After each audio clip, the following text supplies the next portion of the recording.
So, working backwards from an organic compound, I'm given the name. And so what I want to do is actually draw the structural formula. So what I want to look at is the root. So I see that it is heptane. I know hept means that there are 7 carbons. So I'm going to draw 7 carbons.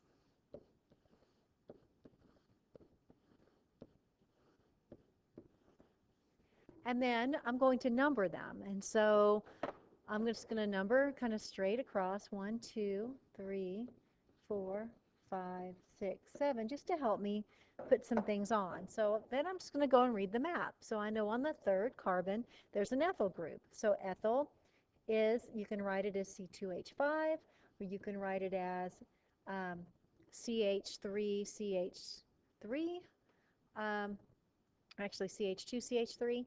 So I can write it that way. I just like to write the condensed formula. But then I also see that on the 2nd carbon, so on the 2nd carbon, I have a methyl group. So I'm going to write a CH3. And then on the 4th carbon, I also have a methyl group. So I'm going to write a CH3. So I can see, and then, if we wanted to, we can add all our H's on here so that we will be correct, because every carbon needs to have 4 bonds. And this will give us our compound. Another way we can draw this is actually by drawing the picture for it. Since it's 7 carbons, we can just start at the bottom. So that's 1. And then every time you make a turn, so that's 3. So this is 1, 2, 3, 4, 5, 6, 7.